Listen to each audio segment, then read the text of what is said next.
You are listening to Our Urban Voices with Dr. Alphonse Javed, a podcast that presents Christian narratives through diverse voices that impact urban ministry. Here is your host. In this podcast, we cover everything from churches and church planting efforts, mission and missions organization evangelism, and unreached people groups, emerging movements and initiatives, justice, current events related to faith, and the persecuted church too, author interviews, and more. Let's get to it. Hello and welcome back to our Urban Voices. I'm your host, Dr. Alphonse Javed. Today I'm joined by Seth Boschel from Exponent Group. Our topic today focuses on both the unique advantages and challenges of diaspora in urban churches. Seth has been planting churches among diaspora populations in New York City since 2014 and also serves as director of equipping for his organization. Through the role, Seth works to train urban churches and nonprofits in evangelism and disciple-making skills. Seth has graciously agreed to do 2 episodes with us. Yay, super excited. So tune in next week as well as for a discussion about Muslim outreach and its own unique challenges. Thank you for joining us, Seth. Thank you so much. Thank you for having me. Excited to be here. So before we start, thank you, first of all, for agreeing to recording 2 episodes.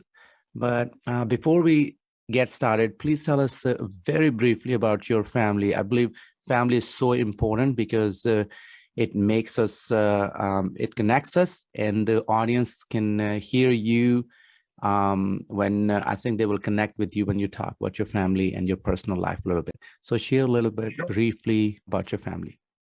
Yeah, absolutely. So I'm actually 4th generation professional ministry in my family. What I mean by that is my father was a preacher, my grandfather was a preacher, and my great-grandfather was a preacher.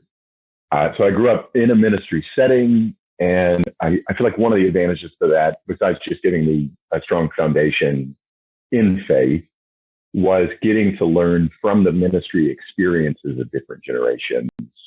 And it's one of those blessings that you just can't teach those kinds of lessons in a seminary setting.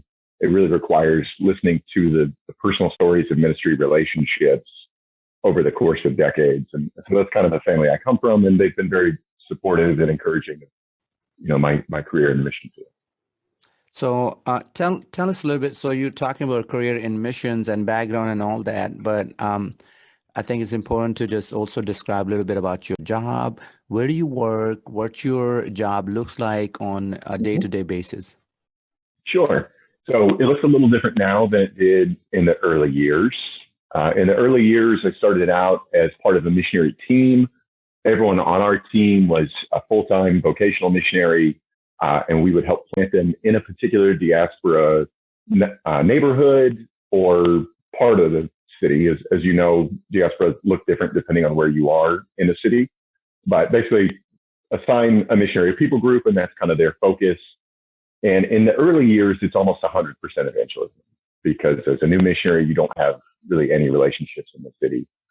Over the years, my role has changed to where evangelism is maybe about a third to half the time, because the other half of the time is working with leaders of churches we've started. Some of those churches stay in the city. Some of them have transplanted and moved out of New York. And so it's working with church leaders in spiritual formation, or working with existing non-house churches, trying to equip everyday Christians in cities like New York to do the missionary work that full-time missionaries do, but in the relationships they already have in their context. So just to clarify, you work in 2 areas. So correct me if I'm wrong. The first is supporting existing churches with evangelism and discipleship training. And the second is doing direct evangelism by reaching out to local immigrants and helping them to establish study groups, which eventually lead to house churches. Is that correct? That's correct. And, in most years, ideally, it's about a 50-50 time split. But because of COVID and the way it's impacted New York, I would say in the last 2 years, it's been more focused on equipping as other cities respond differently to the pandemic. In New York, the last couple of years, it's been very dangerous to try to start house churches because it's just dangerous to get strangers in a room together. So, usually it's split pretty evenly, but we've done a lot of equipping the last few years.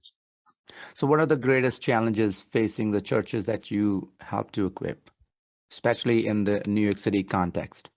Sure. I think a few of them, I would say the greatest challenges, number one would be that most adult Christians that I meet, if you ask them why they haven't done evangelism in their relationships, the answer is, I don't know enough.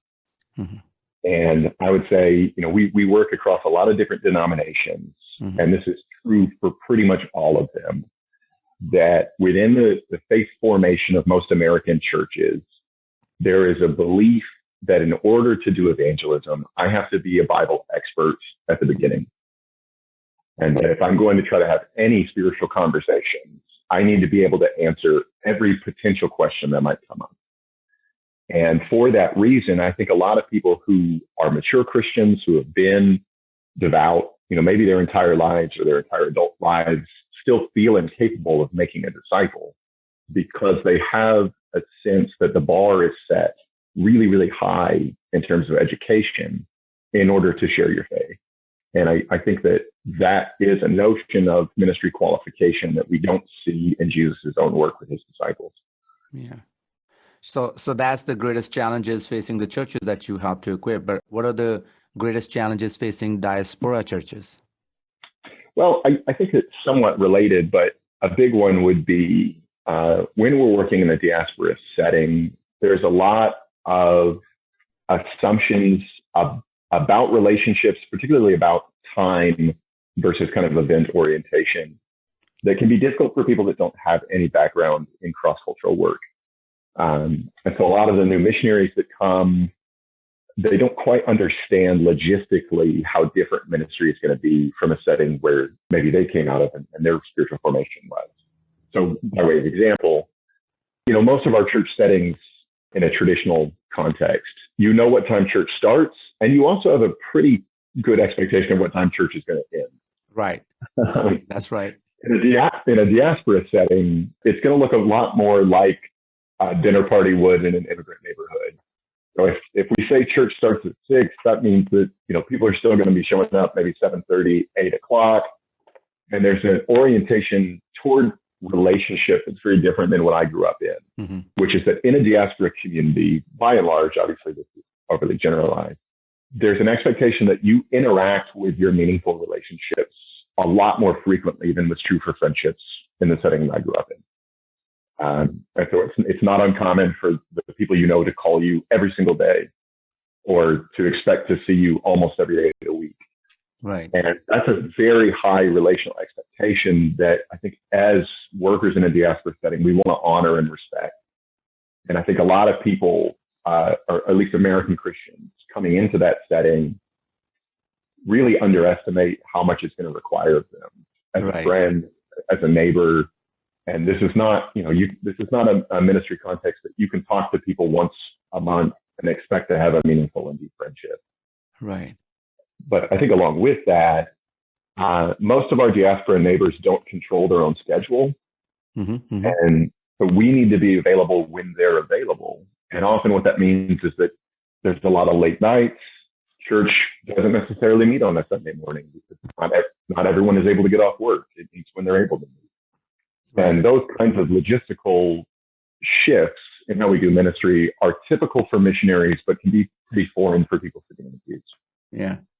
That's a high energy, high time commitment, high capacity ministry. I mean, if you are serving as a pastor or elder or missionary, if you are a married person, then that means your family got to be on board because it's literally missional life you live in, day out. And it's not restricted to 9 to 5 office hours because that's how we are trained, right?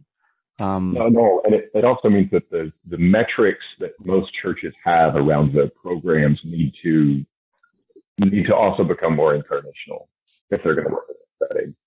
Because the metrics around attendance and frequency of attendance Yeah. don't necessarily apply to our diaspora neighbors as a good indication of who's actually bought in. Yeah. And I've seen diaspora pastors serving versus born and raised pastors serving. That's a huge difference, because you are taught that you got to protect your time, because otherwise the ministry is going to eat you up. But the diaspora ministry is different. It's more like a social, not even social life. It's just family life.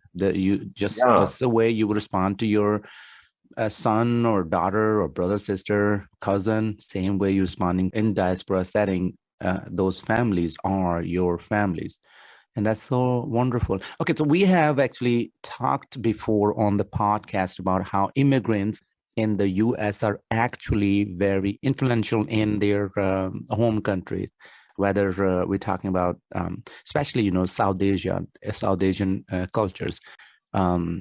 Despite the challenges facing diaspora churches, why do they have such a global advantage for evangelism? What do you think? Yeah, well, I think there's I would highlight maybe three different reasons, though I'm sure there's more than that. I think one is for a lot of diaspora people groups, and this is particularly true of Muslim people groups, so it's true to other cultures as well. There is greater access in diaspora than is true for sending missionaries to those countries. A missionary in a diaspora setting has, especially if it's an American setting, has a freedom, both, I think, legally and also socially, to do some things that may be inappropriate if they were in country. And so that would be the first one. Is just that, I remember we were working in the Bengali community primarily for my first 2 years in New York. And we had a Bible study that was meeting on Skype. Like 2/3 of the Bible study were back in Dhaka. Within our first 6 months in New York, that just wouldn't have been possible had we moved to Bangladesh. It would have taken us years to learn language and even to understand the culture well enough to form friendships. Whereas in New York, that's a neutral third cultural setting. And so we were just able to develop relationships much more quickly and have access that we wouldn't have had as international missionaries. I think one of the other reasons is that diaspora peoples already have to live cross-culturally. And so the majority of citizens in our diaspora have a cross-cultural competency that they've had to learn because of their life circumstances. And it's much harder often for Americans to learn cross-cultural settings because it requires a real humility and a willingness to fail a lot. And for a lot of people, that's intimidating, but our diaspora neighbors, frankly, don't really have a choice because they're having to live cross-culturally. And that means they bring a set of skills to ministry relationships that we can't really assume necessarily for Americans. Yeah. The third thing is diaspora peoples often, not always, but often support large family networks overseas. And that causes members of the family that may be in a domestic setting wouldn't necessarily have a lot of authority to all of a sudden become real influencers in their family networks. So again, to use the Bengali community as an example, a lot of my Bengali friends, they work in food service or in what would be considered low-paying jobs in a New York setting, but they support large family networks overseas. And so even though they're in their 20s or 30s, it wouldn't be the head of the household if we were in Bangladesh. Because of the support they provide a family network, when they say something, it carries a lot of influence. And so as they're talking about learning about Jesus in that setting, it gets a hearing that it might not in the home setting. Yeah. So going off that, how can missionary sending agencies better equip diaspora missionaries? And of course, the context is the United States of America, right? Okay. I do think that diaspora ministries in cities is more similar to one another, I think, than the home context versus diaspora ministry in an American setting, if that makes sense. So I think missionaries in New York have as much in common with missionaries in, London or Singapore as they do, somebody that's working in maybe a domestic setting in Dallas. If we're going to prepare diaspora missionaries well, I think one of the things, and this seems very basic, but we need to teach them to be good learners. Anytime we're working cross-culturally, I don't think ever learn enough to be a cultural insider. It will never be the same as somebody that was born and raised in this setting. They will always understand it at a deeper and more intuitive level than somebody that had to learn it cross-culturally as an adult. And so we need to form missionaries who are good learners and who are emotionally resilient, because, and this may sound cynical, though I don't think it is, but most missionary work emotionally is experienced as failure. You're always having a lot more evangelistic conversations than you are encountering receptive people. And, you start churches, but as soon as you start churches, now you start dealing with church conflict and maturity issues. And so for that reason, I think having missionaries that can manage themselves emotionally in the field, that are okay with accepting their own mistakes and learning cross-culturally, and that can kind of constantly recommit to learning and understanding their context better. I think those are the skills more so than missionary competencies. I think those are the skills that will allow you to learn what you need to learn before you get to the field. Mm-hmm. And I agree. And I also think, especially in the United States or London, in the United States, New York City is a great example. Houston, some other cities, main cities, they have that diaspora. And similarly, London is another place.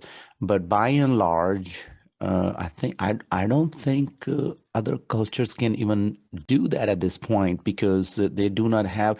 So the United States is, yes, you have the diaspora, but also United States is made up of diaspora, right? Made up of different nationalities and cultures. Yeah. So it's a melting pot of cultures, so that allows us to have this type of ministry. So it's not, you are not working from only one ethnic group. So Chinese sending Chinese missionaries to the world, beautiful, God bless them. And I think that's wonderful. And we have other, missional agencies working on that. But we have unique opportunity where we can relate to diasporas, because we are diaspora. I'm a senior pastor of this predominantly white church, and actually whenever I'm out, and I tell them I was out last week, and this one of my church member introduced me to the people, and that church member happened to be a young man from who was a whose background is also Pakistani. So when he said, "This is he's the senior pastor of First Baptist Church." So the guy that we were talking to, he said, "So your congregation is Pakistani?" I said, "No, it's an American congregation, predominantly white American, because I'm first immigrant." First generation immigrant, so it's automatically connected that it gotta be diaspora. So there is this whole shift that needs to take place in order to help people understand that we are the United States and we have all of this together. So as we wrap this up, how can U.S. Christians, so that's what I want to bring you, U.S. Christians and churches tangibly support diaspora and urban churches in cities in general? Sure. Some of that depends on what we mean by support. If we mean kind of a third party support, so sending, funding, caring for missionaries, I think the thing that they can do would be to develop diaspora relationships of their own. All of our staff are supported missionaries, and it really does change the nature of a support relationship when I'm talking to someone who only supports our ministry financially, or if I'm talking to somebody that's actually trying to seek out some of these same types of relationships and experiences. It just provides a level of understanding and compassion and empathy that I think is really important for missionaries, because a lot of missionaries, especially in the early years, it can be a pretty lonely lifestyle. And so to see other people who are making similar efforts in their own city, or who are trying to learn from the missionaries they support and implement some of those same practices and skills in their own context, comes across as, I think, incredibly supportive to missionaries. I would give the same advice, though, if support means get involved with.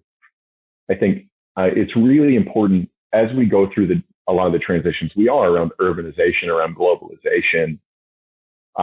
The missionaries that our churches support are some of the people that are best postured to help teach our churches how to navigate the things that they currently are experiencing as pretty stressful. The secularization of our cities, the globalization of our cities, the movement of young people to urban areas for work that separates family networks. Missionaries are already experiencing these things, and I think can really help speak into local churches in a way that can help reorient them. Yeah. Seth, if listeners want to get in touch with you, what are the easiest ways? Probably the easiest way to do that would be through our website. That would be exponentgroup.org. I'm on Facebook and Twitter, though I don't know if that's the best way to connect. But yeah, through our website is probably the best one. So what we're going to do is we're going to put all of this information in the episode's description so people can have easy access. But for the last thing, because we talk about serious stuff, and I think it's important, again, just the way we started with the family story or about family, I think it's appropriate to bring this to conclusion with a joke. So tell me a joke. Okay. Well, it's not a great joke, but my goddaughter likes it. Granted, she's 6. But the joke would be, what is brown and sticky? And the answer is a stick. Say again. Okay. I missed something. Go again. Try again. All right. So the joke would be, what is brown and sticky? What? And the answer is a stick. Okay. All right. So the problem with me is, okay, this is diaspora issue. I have this trouble. I have asked my wife so many times to explain jokes to me, because whenever I record episodes, so the joke I don't get, then I have to repeat that to my wife and like, sure. Explain to me how this joke works. And they're like, For me, it's like, so for me, they gotta, in every culture. So I was born and raised in Pakistan, so my humor is Pakistani humor, right? So it's a sarcastic or totally, it's gotta be super dumb type of humor. You don't have to think about that. So, but it's interesting. That makes complete sense. Yeah. So it's again one of those things.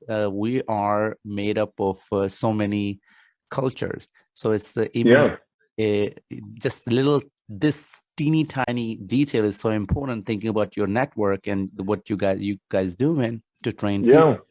Just the idea that hey, humor is even different in diaspora communities. The way they, it's not that they don't laugh, they do, but they laugh for weird things. I just had a conversation with the other guest, and his joke was between an Arab and Einstein. So it was totally a critique on self-culture, but it was funny, so funny. I just laughed. I thought that is really good. Thank you so much for being on the show again. That was Seth Bushell from the Exponent Group. And thank you to all our listeners. If you appreciate this podcast, please be sure to subscribe to the show and leave an honest review wherever you listen to your podcast. If you liked this episode, tune in next week for a discussion about Muslim evangelism and why it requires advanced preparation. Check back every Tuesday for more honest discussions from diverse voices. You've been listening to Our Urban Voices with Dr. Alphonse Javed, which presents Christian narratives through diverse voices that impact urban ministry. Please check back for new episodes every week.